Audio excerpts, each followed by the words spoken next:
জীবনে প্রথম এই রান্নাটি করলাম আর বিশ্বাস করেন আমি নিজে এই তরকারিটির প্রেমে পড়ে গেছি। আসসালামু আলাইকুম, কেমন আছেন সবাই? চলে আসলাম নতুন আরেকটি ভিডিও নিয়ে। আজকে আমি প্রথমবারের মতো সিমের বিচি দিয়ে তেলাপিয়া মাছ রান্না করব। তো চলেন কথা না বলে ভিডিওটি শুরু করা যাক। তার আগে একটা রিকোয়েস্ট, আমার ভিডিওগুলো যদি আপনাদের ভালো লেগে থাকে তাহলে অবশ্যই আমার চ্যানেলটিকে সাবস্ক্রাইব করবেন। তো প্রথমে আমি মাছ নিয়ে নিয়েছি, মাছগুলোকে লবণ আর হলুদ দিয়ে মাখিয়ে নিচ্ছি। এরপর আমি সিমের বিচিগুলোকে খোসা ছাড়িয়ে ভালোভাবে ধুয়ে নিয়েছি। এখন আমি চুলায় প্যান বসিয়ে দিয়ে তেলটাকে ভালোভাবে গরম করে নিয়েছি। খেয়াল রাখবেন তেলটা যেন ভালোভাবে গরম হয়ে যায়। তেলটা ভালোভাবে গরম না হলে কিন্তু মাছ লেগে যেতে পারে আর ভেঙেও যেতে পারে। তাই তেলটা পুরোপুরি গরম হয়ে গেলে মাছ দিলে তখন আর কোনোভাবেই লেগে যাওয়ার ভয় নেই। তো মাছটা আমার এক পাশ ভাজা হয়ে গেছে, আমি উল্টে পাল্টে আরেক পাশটাও সুন্দরভাবে ভেজে নিচ্ছি। আমার এই পর্যায়ে মাছ ভাজা হয়ে গেছে, মাছগুলোকে আমি তুলে নিচ্ছি একটা একটা করে। তারপরে আমি ওই তেলগুলোতে দিয়ে দিলাম পেঁয়াজ কুচি, একটা তেজপাতা, যেহেতু সিমের বিচি রান্না করব, আর দিয়ে দিলাম এখানে পাঁচফোড়ন। তারপরে একটু পানি দিয়ে দিলাম যেন পুড়ে না যায়। এখন দিয়ে দিলাম ধনেপাতা আর মরিচ, আমি ব্লেন্ড করে ডিপে রেখে দেই, তো ওইটা দিয়ে দিলাম। আর দিয়ে দিলাম রসুন কুচি। এবার যে সিমের বিচিগুলো আমি ধুয়ে রেখে দিয়েছিলাম সেগুলো দিয়ে ভালোভাবে সিমের বিচিটাকে কিন্তু মশলার সঙ্গে ভালোভাবে কষিয়ে নিতে হবে। সিমের বিচি থেকে অনেক সময় কাঁচা গন্ধ বের হয়ে আসে, এজন্য একটু সময় নিয়েই বিচিটাকে ভেজে নিতে হবে।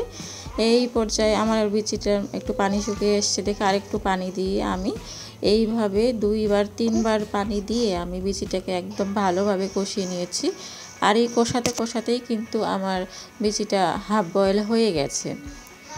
তো যখন এইভাবে কষাতে মনে করবেন যে এখান থেকে সুন্দর একটা ভাজা ভাজা ঘ্রাণ বের হচ্ছে, মনে করবেন যে এটা ভাজা হয়ে গেছে। তারপরে আমি পর্যাপ্ত পরিমাণে পানি দিয়ে দিব, যতটুকু পানি লাগবে ঝোল রাখার জন্য, তার থেকে একটু বেশি দিয়ে দিব, কেননা বিচিটা কিন্তু পরে সিদ্ধ হয়ে গেলে ফুলে যাবে অনেকটা। তো সেই পরিমাণ করে পানিটা আমি দিয়ে দিচ্ছি। এখন আমি ঢাকনা দিয়ে এটাকে 5 মিনিটের মতো জাল দিয়ে নিব মিডিয়াম থেকে হাই হিটে। তারপরে ঢাকনা খুলে আমি টমেটো দিয়ে আমি আবারও 2 মিনিটের জন্য ঢেকে দিব, যেন টমেটোটা একটু সফট হয়ে আসে।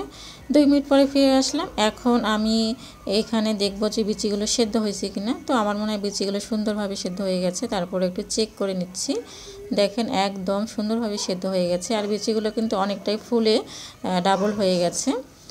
এই পর্যায়ে আমি ভেজে রাখা মাছগুলোকে দিয়ে দিব।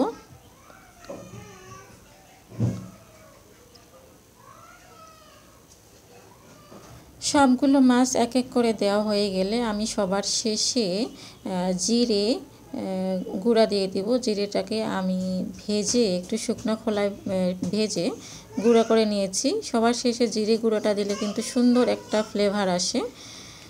তো জিরে গুঁড়োটা দিয়ে আমি 2 মিনিট ঢাকনা দিয়ে দিলে কিন্তু তরকারিটা মোটামুটি একদম হয়ে গেছে। তো আজকে কেমন লাগলো আমার এই রেসিপিটি অবশ্যই কমেন্ট করে জানাবেন, আর ভালো লাগলে আমার চ্যানেলটিকে সাবস্ক্রাইব করে পাশে থাকবেন। ধন্যবাদ সবাইকে। আসসালামু আলাইকুম।